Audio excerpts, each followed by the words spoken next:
In the new episode of Sports Nation, we will go to the city of Kokshetau, where we will visit the Bolashak Saraiy. We will talk to the Kazakh Taekwondo champion, alpinist and dreamer Vadim Tskhe.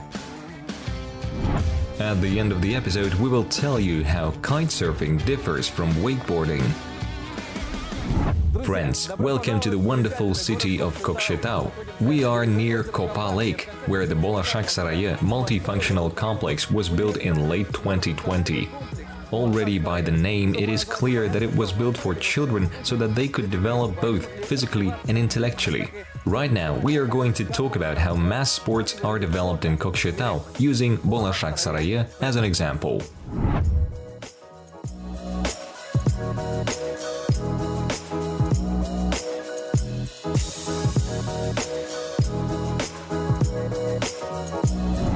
Bolashak Saraiy is the first and so far the only complex in Akmola region which combines sports, intellectual and creative education. That is, coming here to play sports, the children can also pump up all their skills. They are the children of the future. And as you can see, it's very light. Everything suggests that the building is absolutely new. Officially, Bolashak Saraiy is called the Palace of Childhood and Youth. Sports, science and creativity are intertwined here, and such a palace cost the treasury 10 billion tenge. Bolashak Saraiy consists of 2 units. Design capacity of 1 unit is 1,200 places. At the moment we have more than 2,000 children. That is, if we open sports clubs, they fill up in 2-3 hours. Yes, Kokshetau has been waiting for such a complex for a very long time. Today, there are 17 sections in Bolashak Saraiy. Needless to say, there are many times more people who want to study here than the building can accommodate. Groups of up to 15 children. The demand is very good. Due to the fact that we have one gym, it is busy from 9 a.m. to 9 p.m. It is for 4 sports: football, basketball, volleyball, and badminton. The астында section is one of the most popular among children. At the same time, the game is successfully developing throughout the Akmola region. The players regularly travel to national competitions and often come back with medals. I took part in the 2019 championship of Kazakhstan. We were able to take 2nd place. This year, there was also a tournament, but this time we came in 3rd. It is important that the астында player has marksmanship, endurance and technique. In the next quiet room, children learn to play toğыз. It is a nomadic game of logic and wit. This section appeared about a month ago, but already now there are 2 groups of students. This is a strategy that requires mathematical calculations. That is, children improve their counting skills, develop logic. All of this will help in their studies.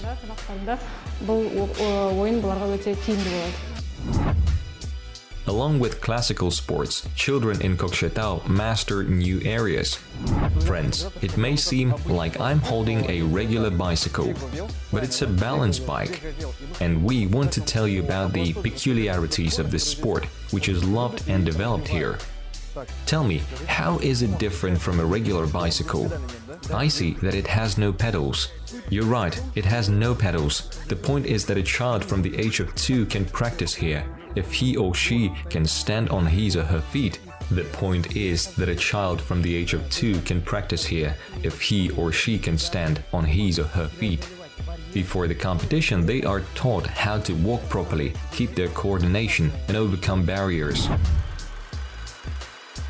The balance bike is one of the most popular forms of children's transport in Europe and the United States, and since the beginning of 2010, it has been gaining popularity in Kazakhstan. Cycling is developed, but balance bike is not. After the balance bike, children immediately switch to a regular bicycle and start pedaling without any problems. In principle, you can even get the adrenaline. Yes, of course. In addition, there are various barriers. It's effective and enjoyable. Here's the balance bike. It seems to be a regular bicycle, but there are no pedals, so you have to work with your feet, such a peculiarity. Our plans are to expand. There are current types of clubs that we don't have yet. We consult with our citizens, our children, what they are interested in. Let's continue our little excursion and visit the young wrestlers. As we were told, this section is free, like all the others in the Palace of the Future. This is where I do my physical education. I'm learning basic self-defense skills. For example, if I am attacked by 3 or 4 people, I can beat them. Inside the building, there are 2 swimming pools, a gym, and even a ballet room. Children from 3 years old can take lessons in Bolashak Saraiy. However, the restrictions in the gym are stricter.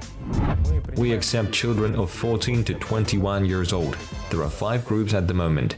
And there is also individual training for each individual athlete. And if you look in general terms, it improves general physical preparation, strengthens the musculoskeletal structure of the body. The most popular is the pool. Everyone wants to take their kids swimming. They even ask to accept infants, inclusive children. We have a large pool of 25 to 11 meters, 5 tracks. There is also a small pool of 6 to 10 meters. During a strict quarantine period, Bolashak Saraiy teachers work online. Of course, such lessons are less effective. But there is an outdoor sports field, which is available to everyone. There are street workout areas, there are playgrounds for small children, there are courts for volleyball and basketball.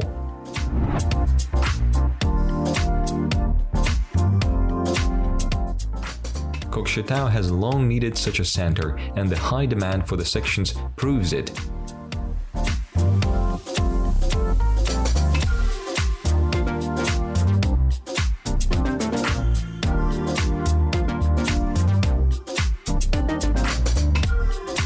Next in the episode is an interview with Kazakhstan Taekwondo champion and mountaineer Vadim Tskhe. It is about the capabilities of the human body, hiking Everest, and life in the United States. Friends, today we want to tell you the story of a unique man who regularly travels to the Himalayas to conquer the peaks, makes long bike rides, and even swims in winter in water bodies under the ice. This is only a small part of what Vadim Tskhe does. Today, he is the hero of our episode. I am not the best or the worst. I am one of you. I am the kind of person who really likes to travel. Vadim Tskhe was born in 1978 in the current capital of Kazakhstan. He calls himself a mountaineer-seeker while knowing almost everything about fitness and functional training. Vadim is the Taekwondo champion in Kazakhstan and the grappling champion in Italy. Now he works in the National Olympic Committee, is the author of books on psychology and sports performance. My whole life is activity. I can't say it's just a sport, it's an activity. Self-cognition through movement, through breathing. I always say the technique has to come from breathing. What prompted you to do this? Or did you come up with it on your own? Probably such inquisitiveness and quality of character. What if? What's next? What will happen? And training. I don't train my body to run marathons, to place. I train my body to be in harmony with myself. If you develop intellectually, spiritually, study philosophy, psychology, but if the body is not trained, you can't fill in the whole picture. We met at the beginning of 2020. Then I recognized you as an expert in functional training. Later, I found out that you are a big extremist because you actively go to the mountains. Is this a way of life? What are you doing it for?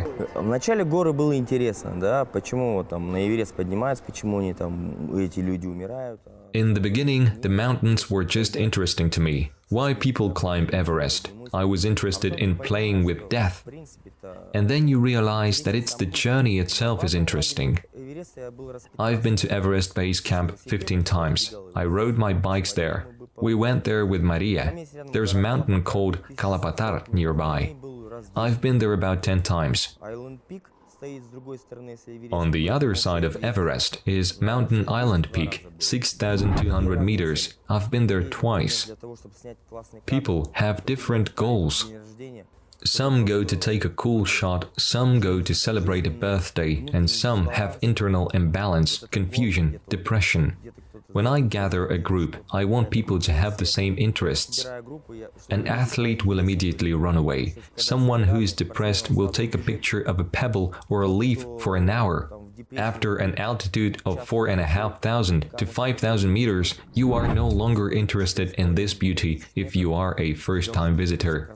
Because there are no smells there. At 3 o'clock it's already dark, incredibly cold, you feel headache and nausea. And one understands that this is not a picture, but a work with oneself. Человек понимает, что у него ассоциация. Это не то, что он на картинке посмотрел, а это именно начинается работа с самим собой.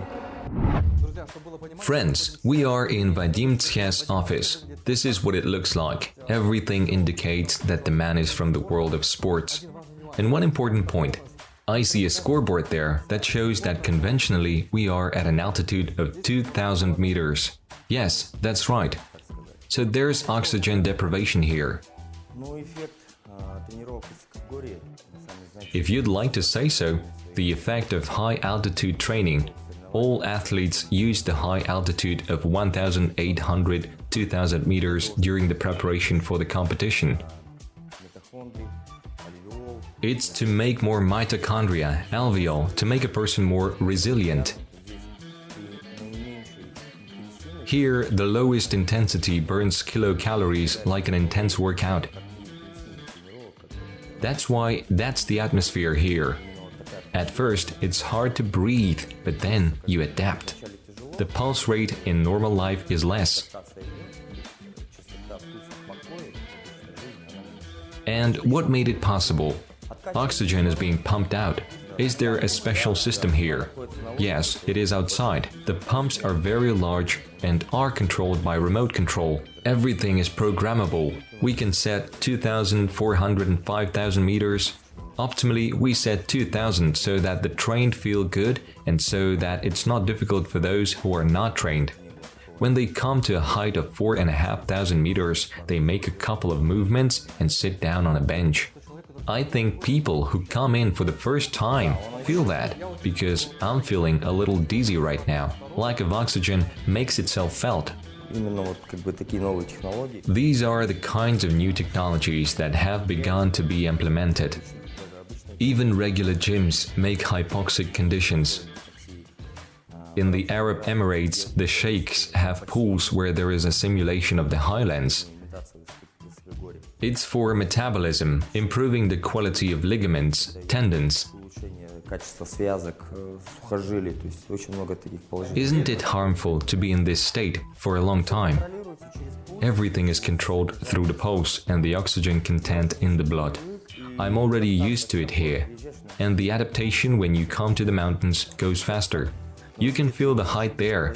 At an altitude of 3,000 to 4,000 meters, my knees usually begin to shake. But here you come and you adapt very quickly. In 3-5 days, you are already at an altitude of 6,000 meters. Why I started writing my books in the mountains? Because the brain is not getting enough oxygen. Then the subconscious mind begins to work. And you already see these things that happen in life. And then you wonder why I didn't notice it downstairs. Everything is clear. What would you call yourself in one word? Probably a seeker. Your travels, your ventures, they require a financial cushion. What do you do for a living?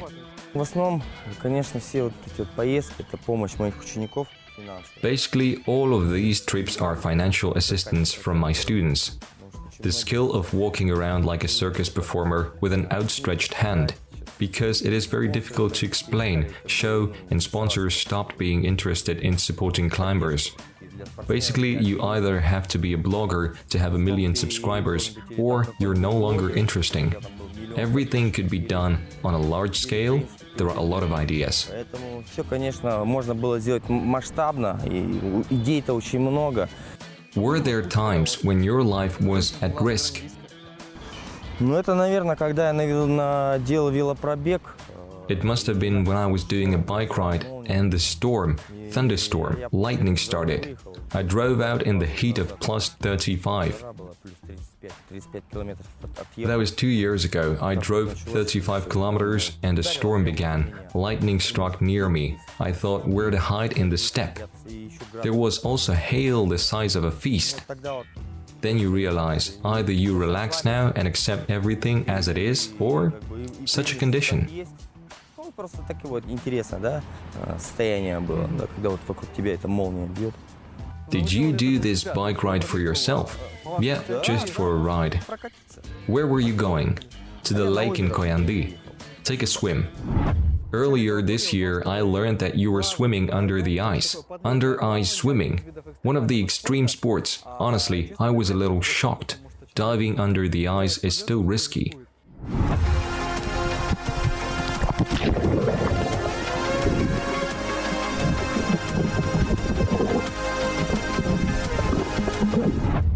There's one hole, there's a second hole that you can easily slip past. Ice water. What are you doing it for? А там, когда погружаешься и вообще себя погружаешь в вот такие различные ситуации. And there, when you immerse yourself and generally create such situations, you realize that there is another world inside you that needs my attention. It gives a depth of knowledge of the processes that allow me to open up and move on. The most important thing is that by having this experience, you can communicate it to your students and get the value of life. How much you appreciate her.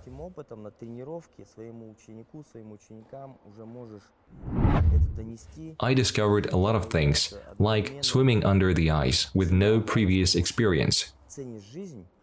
Я очень многие вещи, да, как плавание под льдом для себя открыл, не имея опыта. How else do you test yourself? Besides mountains, besides under ice swimming, how else do you test yourself? Again, spontaneity. On the one hand, I found it interesting, but when you start getting attached to your performance, it's a hardship. You begin to associate yourself with what you have achieved, although subconsciously you know you can do more. And I'm not so much trying to prove myself in terms of extreme, but I see a reflection in ordinary activities, in ordinary training. Thanks to this, the workout ceases to be ordinary. I come in, I know it's an opportunity to look at myself differently now. I come, I know that this is an opportunity now to look at yourself in a different way. Это возможность сейчас опять на себя посмотреть по-другому, опять через тренировку по-другому посмотреть на все, что меня окружает. How much do you know your body as a percentage? Сложно сказать, все зависит от ситуации.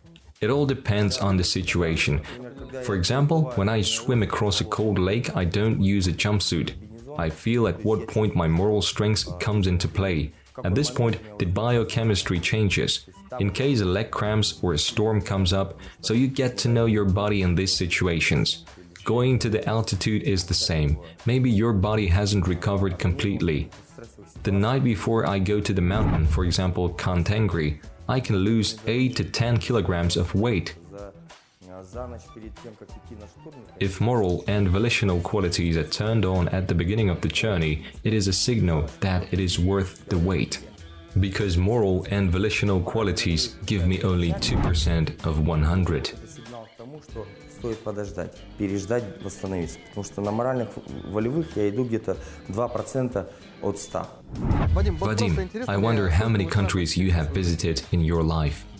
Not much really. Are they all related to your hobbies? I started out as a martial artist instructor in the United States. I went to competitions in Europe. How long have you lived in America? In total, I went on an exchange for 6 years, but I worked mostly in the hall. What has the American experience given you? Individuality. They appreciate individuality in people. They are very surprised by everything and so sincere, like children. But what always attracts them to you is not that you are a strongman or a super athlete, but how interesting it is to talk to you. It's not where you're going that matters, but who you are going with. You consider yourself a creative person, and that's what you are. You started writing books. What prompted it? We need to share information. A person subconsciously understands when they say to share knowledge, it means to make room for new knowledge.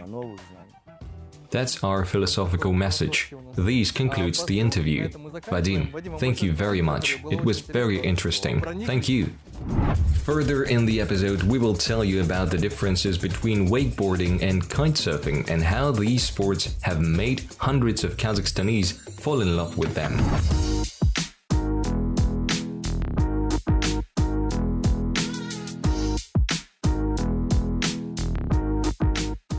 This is kitesurfing, a fairly young sport that appeared in Kazakhstan in the early 2000s, but only now has really gained popularity. Popularization is going by leaps and bounds. There are currently about 1 million people around the world who are interested in this sport. The essence of kitesurfing is to slide on a board over the water with the help of a kite. The movement of the rider is given by the wind, which inflates the mini parachute and, at times, lifts it into the air. Thanks to this, the kiter can perform incredible tricks right in the air.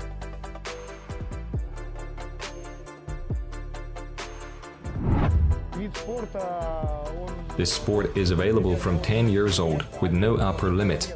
It can be as a sport, as a leisure activity. Someone promotes free ride, just riding, admiring landscapes, nature. There are those who choose the sporty style. In sports, it's high flying, freestyle. The advantage of kitesurfing is its versatility. In 1 hour, extreme athletes expend up to 600 kilocalories, work out all the muscles of the body, and recharged with impressions. There is no grueling work here, so you don't have to work your guts out. Tired? Went out, went back. And this is wakeboarding, and here, unlike kitesurfing, you don't have to wait for a strong wind to get up on a board. Athletes use a rope rig that can be used to ride in circles.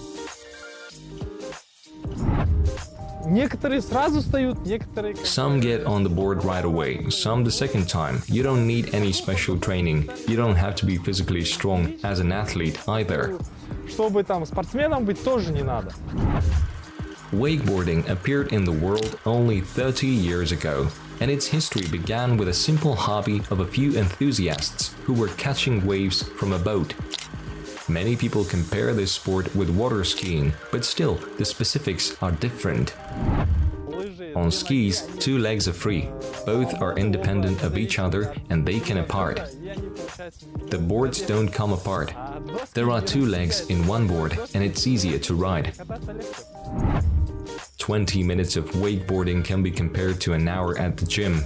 In this case, this extreme has no age restrictions. The main thing is safety technology. The same can be said about kitesurfing. Both extreme sports have united hundreds of thousands of people who lead active lifestyles. What they have in common is that they skate on the water surface, but the costs incurred by the athletes are different. The cost of a complete set of equipment in kitesurfing reaches up to 2 million tenge. Most often, athletes rent ammunition. Wakeboarding looks more accessible. And if there's already a park, then it is available. It is possible to ride for rent. It will be cheaper. You can buy equipment, about 250–300,000 for one person. But if in wakeboarding you ride only on a set path, then in kitesurfing there is much more freedom. Adrenaline is just the part where it becomes a sport. When flying high, on takeoff, lots of adrenaline is produced. On that note, we say goodbye to you. Subscribe to the Kazakh TV YouTube channel and follow us online.